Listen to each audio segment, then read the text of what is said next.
This is a t-shirt cannon. You guys have to be really bad. I have to be so. You guys, no, you guys, no more. You guys, we're probably gonna be finishing the episode, the season by tomorrow. Today's a long stream, by the way. Very long stream today. The stream is just starting today. And this is the cannon that just happens to shoot a t-shirt. You guys have to pee really bad. I'm gonna go pee and then we'll be chilling. That went farther than anticipated.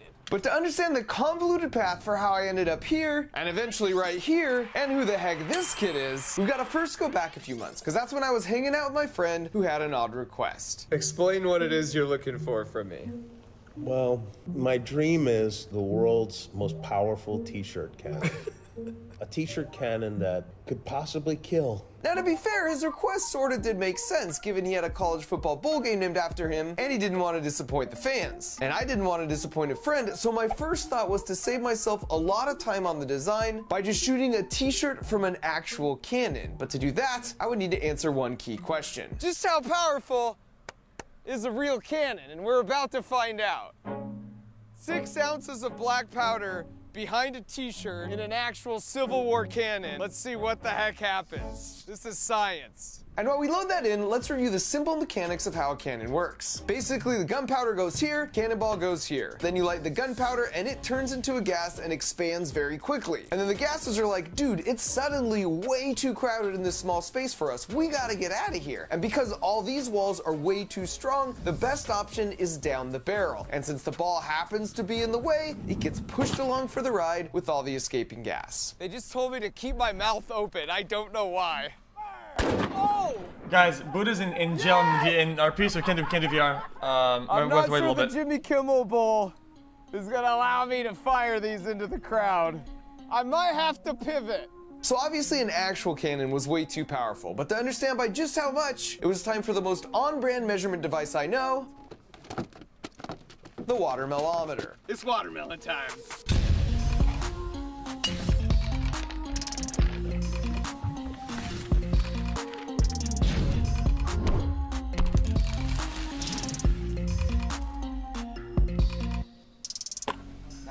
So while we enjoyed the fruits of our labors, I was already thinking of a plan B, and I knew just where to turn. This is Anthony. He was being interviewed by the local news because he invented a really cool ventilator made out of Legos. Right here, there is area for a oxygen tube. So after he explained how it works, they asked about his future life plans. I want to be a mechanical engineer, and what would be amazing is if I would be able to do a co-op or something with the YouTuber Mark Rober.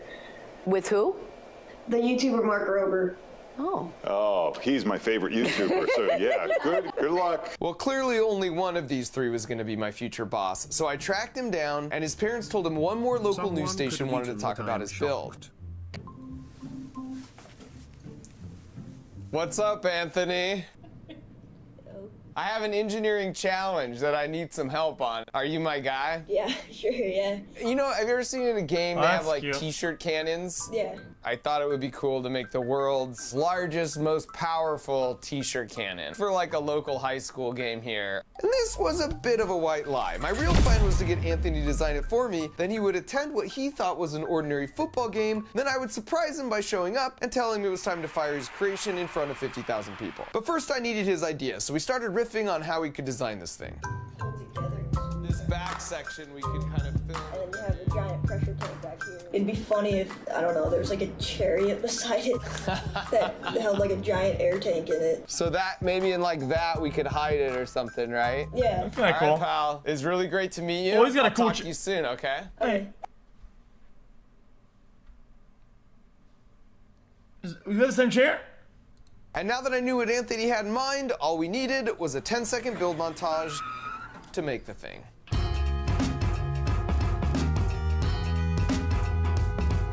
Damn, dude. I would have loved to have a fucking Herm Miller at his age. Time to load the slug. This is about a 3-pound ball of rags. Let's see what happens. This is the first test fire. Here we go. And there wasn't a lot of space at this location, so this first shot was about 1/3 full power. I had a piece of shit wood bag breaker, dude. A scoliosis generator. Oh no, I think we killed the donkey. Now it was up to me to go full Sandlot and retrieve this thing. Oh my gosh. Oh yeah. So thankfully, both me and the donkey survived, but it was time to head to a bigger field so we could really test the full capabilities of the cannon. I dare anyone to get in my way. I remember to pull that. Now, the photo I showed you of me to really at the computer. The challenge ahead of us, you have to appreciate that SoFi, where the game was going to be played, is just a massive stadium. So the goal of the game was for Jimmy's sidekick Guillermo to be in the top row, and then Anthony, Jimmy, and I would be down on the field. So this is the correctly scaled shot that we'd have to hit. And since we know the horizontal and vertical measurements to that seat, we placed a drone in the sky at that exact location, and our goal was basically to hit that drone. That seems incredibly far away. I've never built anything that could remotely shoot that far. 3, 2, 1, go! Holy shit, wait, this is actually kind of crazy. That first shot was at about 2/3 full power, and you could see it was well short of the drone and had a trajectory sort of like this. It also presented some other issues. Look at that bag, dude. Oh, did we bust? Oh, we ripped a hole. That's tapeable. And after that, we decided just to give it all the power she had and cross our fingers. This is the Big Mama, 500 PSI, 8 pounds. This is like a real life cannon. Here we go. 3, 2, 1, go! Oh. That's... Yeah, that tape didn't do so hot. And considering our payload weighed 8 pounds, which is basically a gallon of milk, this was a bomb of a shot. But as you can see from the viewpoint of the top seat, it wasn't far enough. Now, I just want to remind you, this is how far a normal wimpy t-shirt can. Look at this, chat. This is me at my chair when I was, I don't know, in high school. Dude, chat, it's the same chair I ended up using whenever I went back home, remember?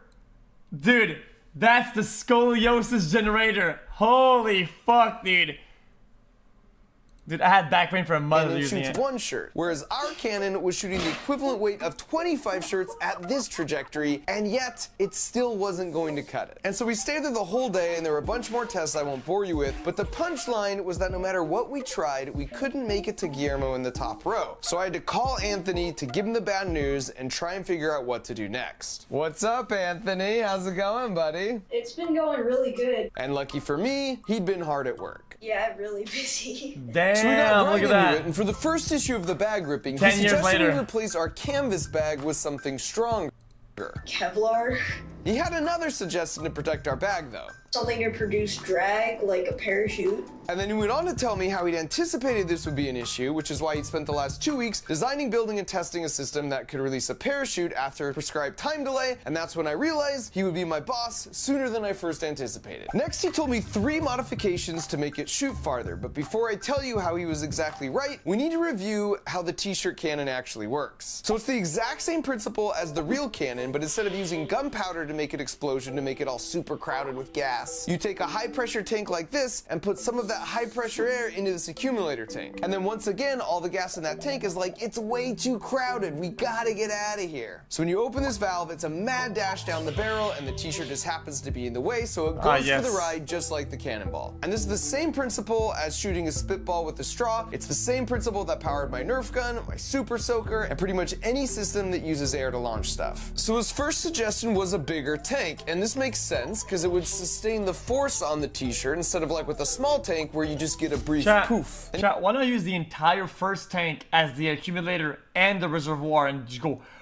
He went on to mention his second idea. Or like a longer barrel so it can really get up to speed. And this is also true, which is why rifles shoot faster bullets than handguns. And his third suggestion was to increase the size of the connecting tube here. So instead of necking down, you could just have it go straight to the final diameter. And that means there's no traffic jams as the air rushes out, which means it can get out faster. And so after that call, we went back and pretty much instituted all of Anthony's suggestions in some form or another. And I was feeling like we were back in the game. And so after another full day of testing, this is where we stood. 8-inch cannon, 13-pound mortar with the parachute, 500 PSI. Roll the drone, here we go. Fire!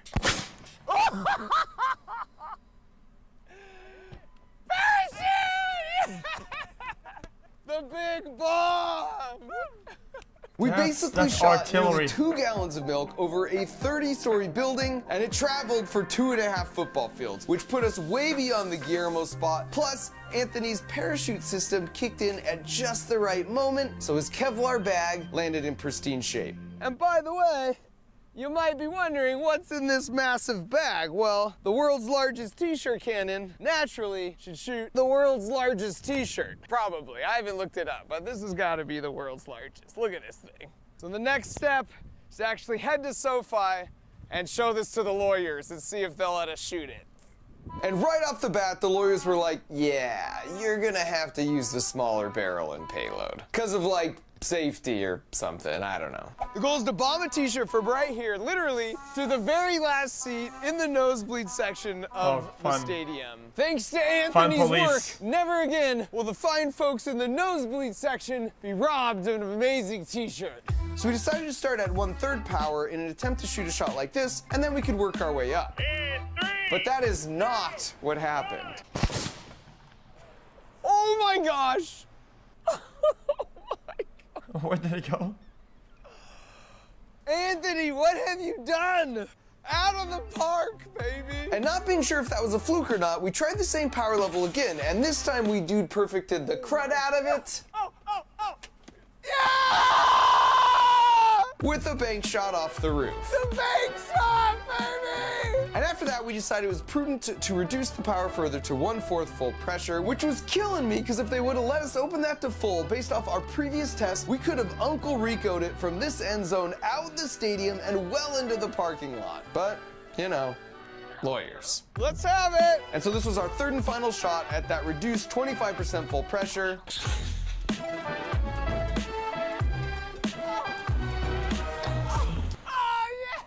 We literally just hit the back of the off chance that the payload goes headshot at max power on somebody's face and that perfectly accomplished our objective down to a few inches, which was a huge weight off my shoulders because I felt like we were locked on Anthony's design, and I remember my first experiences with engineering, and I really wanted this to be a grand slam for him. And so after a few last-minute cosmetic modifications, game day had arrived. And as the team started warming up, the stands started filling up.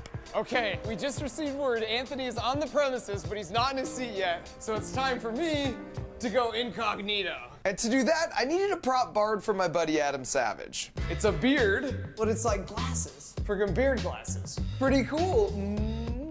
Stealing my cameraman's hat. Look like an ice road trucker. Oh yeah. You can't even tell that's me. I'm more nervous, I think, about the surprise than I am about actually firing the cannon. There they are, they just sat down. All right, let's do this. We're sneaking up behind Anthony. He's in his seats right now. He has no idea what's going on. This is hands down my favorite part of this job. I love a freaking good surprise. Here we go.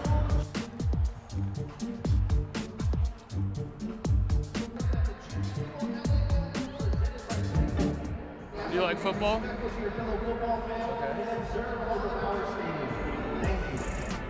What's up, buddy? You like my beard disguise?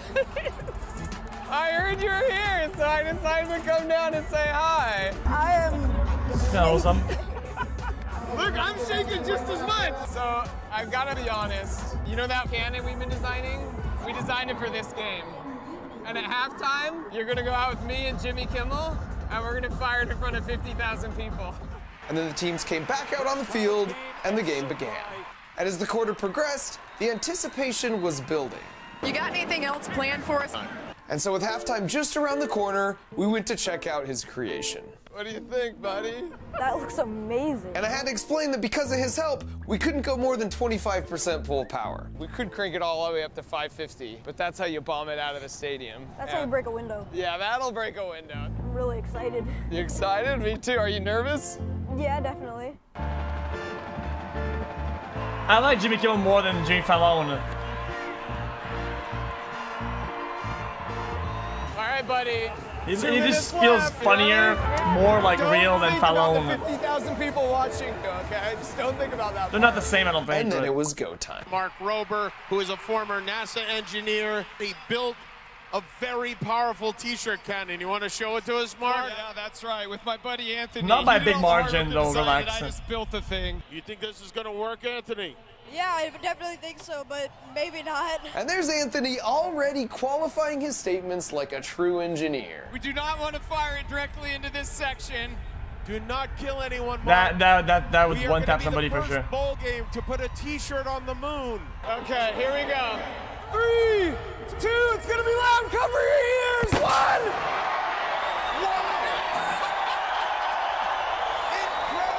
Through the roof. I've been told we've been out of the stadium. We went out of the stadium. Well, that was very exciting. Thank you, Mark. Oh. Yeah, you're welcome. Good job, buddy. We did it. What'd you think? That was insane. That was all you, pal. Good job. Thanks, Jimmy. And so even after doing our best to appease the lawyers at 1/4 power, Anthony just noped it right out of the park. Oh. So after that, we went back and enjoyed the second half, as I just hoped he would remember this experience for nobody a gets the really t-shirt long then? time, so that I could at least have a leg up one day when I apply to work for his company. Oh. 9 years ago, I had an idea for a simple Halloween costume, so I used my nights and weekends to develop the idea, and then we launched it and made our money back in like 8 hours. And I remember thinking how crazy it is that we live in a day and age where you can have an idea for a thing and then make the Guys, thing it was a and good sell video. it It was to his video too, anyone so I'll in the watch the ad, world it's fine. in such a short amount of time. And the reason that's so easy now is because of people like my friends at Shopify, who happen to be supporting this video. So the way it works is you get to do the creative fun part and come up with the idea and make the thing, and then Shopify simplifies all the other stuff you need to do to sell it, like register the domain, create the website, take credit cards, even tools to help you market to get the word out. And full disclosure, my love for Shopify runs deep and starts with their CEO, Toby, who you might recall was the top donor for both Team Trees and Team C's. Plus, What my is own a bit merch of store, word that is- markrover.com, runs off Shopify, so I've been a happy customer Oh, for for a GTA, long no, no, time. no. So if you want to start on your path of turning an idea into a side hustle, into a main hustle, check out shopify.com/markrober, or use the link in the video description and get a 14-day free trial. So thanks to Shopify for being the best, thanks to the T-shirt cannon for not causing was fun. significant property damage or bodily We're harm, watching the ad and thanks because it's just general courtesy. Okay, guys, some YouTubers spam uploads. Some YouTubers don't. Some YouTubers actually spend time making videos, and as somebody who just reacts to them, it's kind of cheap, and I want to fuck them over too much. I like to watch the videos. I think the least we could do is watch the ad that is included in the video for their videos to fucking continue thriving if they take the time to make a fucking piece of content. I think it goes both ways, and I think it's about respect for others, man. It is what it is. Hello, everyone. It's a small gesture, but I think in the end it matters in the skills. It's fine. We get it. You're full of virtue. Okay. Well, I always watch the ads, regardless of what the fuck you think about it, and I don't give a shit about your opinion. And we always watch the ads, and I don't give a shit. And you people were mad, and you guys asked, so I told you. So there you go. You asked. I told you, motherfucker. Dumbass.